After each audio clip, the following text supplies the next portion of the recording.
Yo, what's up guys, Cozy here. Genshin Impact just released version 5.5 and with it we got our new and final set of local legends in Natlan. Once again we have a nice name card to collect and a few quote-unquote difficult bosses to defeat. I will show you every single legend there is, how to find them and how to defeat them, including a few tips and tricks for all the different achievements you need for your name card. So without further ado, let us get started. There are 5 legends in total and 4 of them are super easy to access. You don't even need to do the MSQ for our new area. We have one legend over here in this mountain area, the next one is down here next to our new artifact domain, and then we have 2 legends right next to 2 teleporters, one over here and the other one up here. The last one can be found inside the volcano. You have to do a little bit of our MSQ for that one, so you know, our main story quest, but it only takes around 30 minutes or so to get here. Let us talk about that guy first, because he is, in my opinion, one of the more difficult ones to do, due to the fact that you actually need to DPS him, which doesn't necessarily apply to all our other legends. This guy is called Infinitesimal. He has 3 different stages and you can only truly DPS him during his last stage. For his first stage you have to take down a Geo Shield, so try to use Claymore characters like Mavuika, Navia, Eula and so on. His second phase begins when you destroy his Geo Shield. For this phase you kinda have to attack him until he gets mad. He does take a little bit of damage here, but it is more about filling up his rage bar. Once he is enraged, he drops all of his defenses and you effectively enter stage 3. Here you want to go crazy and burst him down as quickly as you can. He goes down fairly quickly, so don't be too worried about that. For his achievements we have the first one where you simply need to defeat him. The second achievement is about dodging his big boy AoE attack, which you can see right now. Whenever he raises his hands, simply move away, wait for his attack to end and then move back in. His last achievement is about killing him in a single rotation. I didn't mention that before, but after some time he stops being mad and restores his Geo Shield. You want to defeat him before that happens. Our next boss is Battlegoat and Ironclaw, a goat and a penguin. The penguin basically doesn't do anything except for throwing trash at you. Simply dodge that and you will be fine. He does some melee attacks from time to time as well as a whirlwind, but it rarely ever happens. The goat follows you around and tries to hit you. Eventually it will do a charge attack, and as you can see right now, if you position yourself correctly he will charge into the penguin, doing some damage to it. Most of the times he will continue to charge at you and you will simply have to dodge it. Not too difficult. But sometimes the penguin will put up a shield. If he charges into that shield, both of them will take massive damage. The achievements here are fairly easy. One is to simply defeat them. Achievement number 2 requires you to bait the goat into running into the penguin while his shields are up, 2 times to be precise.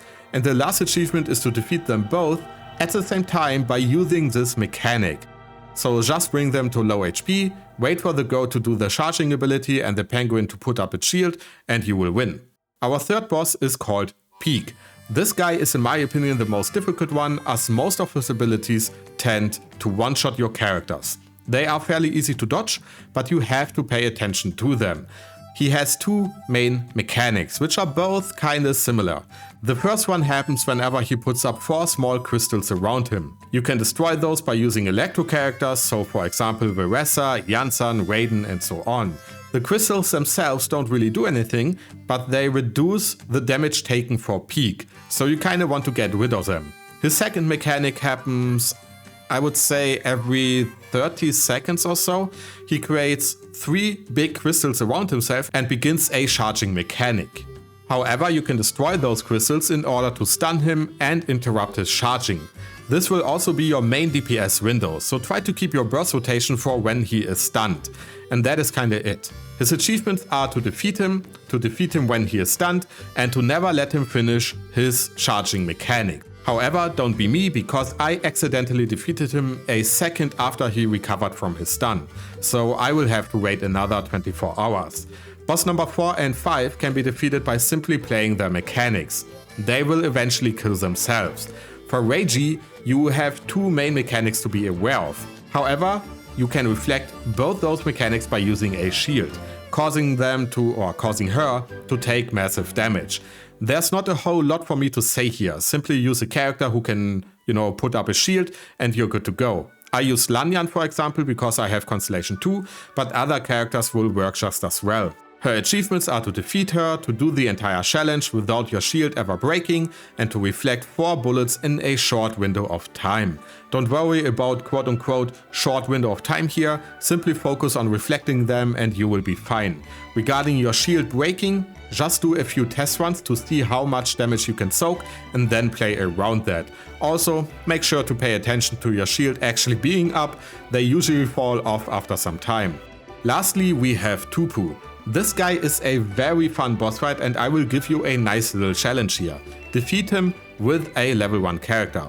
If you manage to do so, let me know in the comments. Now how does he work? Super simple, there are 2 main mechanics to be aware of. The first one is happening right now. He does some electro strikes and at the very end of this mechanic he will form a series of white electro balls which are going to start moving towards him. Collect those before they reach him and you will get a buff, which in turn will remove the boss's damage reduction if you move close to him. However, this effect is not really in play for that long. Maybe you can do a whole burst rotation, maybe not, depends on your team. His second mechanic is kinda like the one we just talked about. You have a lot of balls moving towards him and you have to collect them all. After some time each ball will cause you to do AoE damage around you, which will absolutely melt his HP. However, do not move too close to him, he has a very small AoE around him, which in turn will melt your characters. So, you know, either he melts you or you melt him, one of those two. Whenever the balls reach him, he will generate a small portion of his electro shield. You kinda don't want that to happen. When it comes to his achievements, the first one is to defeat him, the second one is to defeat him without losing characters, and the last one is to defeat him without him creating his electro shield beyond 50% capacity. So simply catch all of our Pokemon here. Which sounds kinda weird, but you know what I mean. And that is kinda it when it comes to our local legends. If you manage to defeat all of them, including those we had in our previous patches, you will be teleported to a special area and you can write your name down among legends like Capitano and Marvulka. Which is no joke, you will see what I mean. Either way, thanks for watching, as always hit your sub button, like button, comment, yep you know the drill. My name is Vakosi and I will see you in the next one. Bye bye.